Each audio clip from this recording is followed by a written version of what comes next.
Hi, my name is Matthew. I'm the current Student Council President. Victoria asked me about the survey that she took and about 5 qualities that Indonesian teens named about themselves, namely hypocrite, young, no doubt, insecure, problematic, and spoiled, and whether I found that to be true or untrue in my experience throughout in various student organizations and having leadership positions. And so I think I'll list them off one by one and just talk about them, whether I found them true or untrue. So starting off with the easiest one, young. Yeah, no, I think that's very clear. Indonesians are very young. Indonesian teens are very young. But also, I think, apart from the literal fact that teen Indonesians are young, I think it's also important to recognize that Indonesia's mostly young people right now, and that's the demographic of our country. And so I feel like that's been true in that in various events that I've done, we've always had a youth slant to it, because I think we've also tried to cater towards the idea that most Indonesians are young, therefore our mission is to find wisdom and advice from the older people and try to share that with the current youth. And so, for example, with TEDx, that's something I found true, and we actually had a lot of young adults and perhaps not as much teenagers for when I did TEDx Youth at SPH in 2018. But with regards to being young, very true, because it is true. The next 4 qualities are pretty sharp: hypocrite, insecure, problematic, and spoiled. So let's try going through them one by one. So with regards to being a hypocrite, I think that's somewhat true and untrue.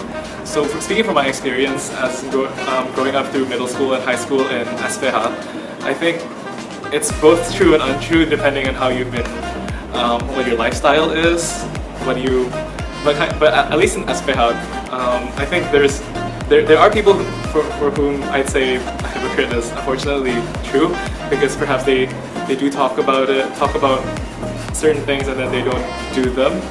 I can't think of an example off the top of my head, but somewhat true, but also I think the biggest thing for me, I guess, in terms of if people are hypocritical, is that growing up in SPH has been a place of great wealth, and so I feel like some people can be genuine in terms of caring for others, but also there's clearly other people who do certain things just because they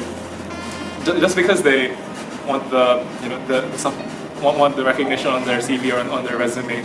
And unfortunately, I guess that's been true, because, for example, and especially in SPH, when we take service, for example, in grade 10 I did service at this community called Tanjung Selor.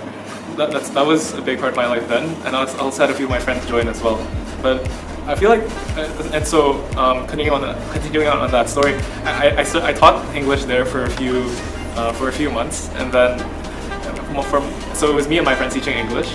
But then after our time was over and we finished service in curriculum-wise, my friends kind of just dropped off and they moved on with whatever they had and just stopped caring about the community. And so in that regards, I think sometimes in my experience I've seen people who do care and genuinely care about the communities that they interact with, but there are also lots of people who don't care about the communities that they interact with. And so in that way, it's both true and untrue that there are hypocritical people in my experience with regards to Indonesian teenagers. The next quality that Victoria saw was insecure, and I think that's honestly quite true. I think in my own experience, I've also been quite insecure about, about whether. Okay, one of the biggest questions. Okay, I guess that's illustrated with the story. So, one of the biggest questions I had, for example, for myself when I was considering whether or not to run for student council president was whether I was qualified for it, and whether.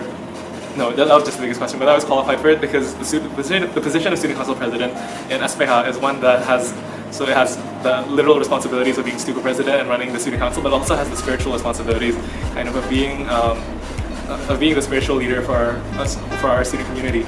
And so, with that regard, I was a bit insecure about whether I did enough, because honestly, before this year, I was never in the student council, but I was involved in student organizations.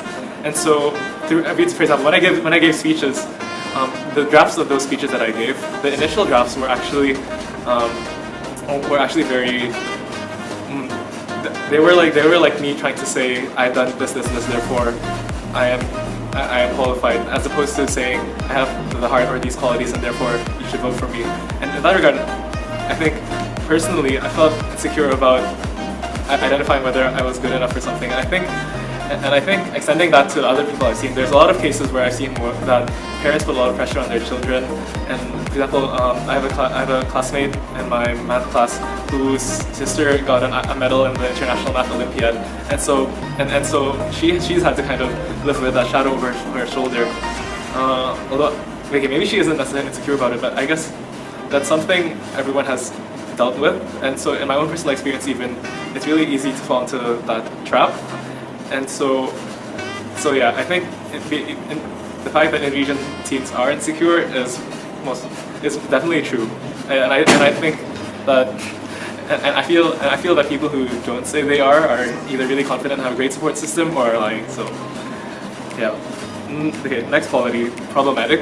It's an interesting quality, but also true. But I feel like in my experience, as you go towards the end of high school, that starts being less and less of a problem, because towards the beginning of high school, you're still kind of finding yourself. You're still a really young teenager, and you're likely immature.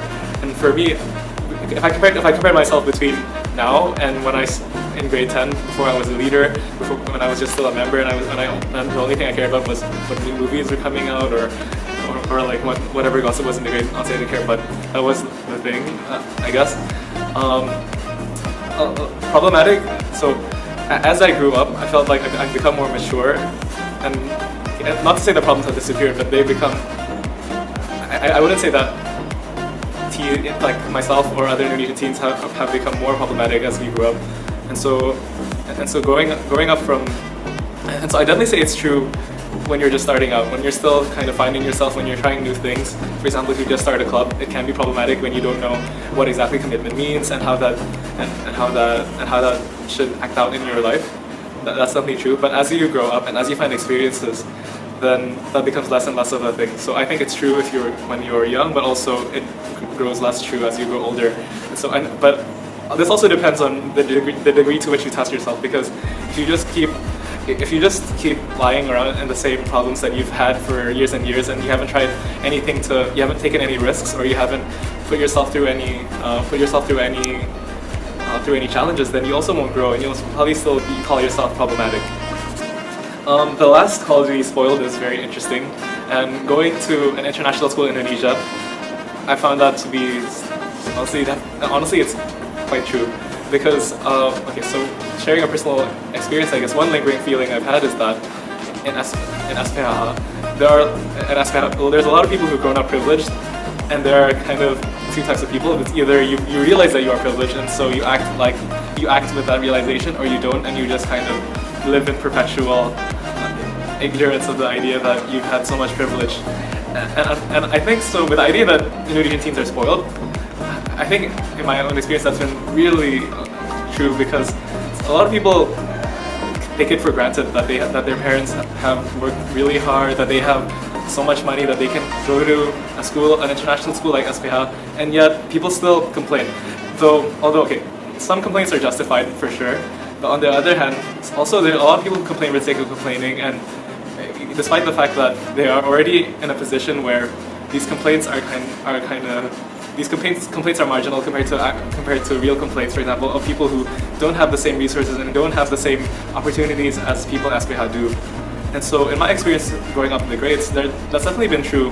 And so for example, if I weren't in a club called Speak Up, then perhaps I would definitely be less aware of everything in general. I'd just still be in my self-contained SPH bubble where everyone could easily go overseas for their next holiday, go to Singapore just for seeing the doctor, and consider that normal, when in fact that is the exception and not the rule. So with regards to Speaks Bold, I think that's very true. I think that's it. With that, that's it.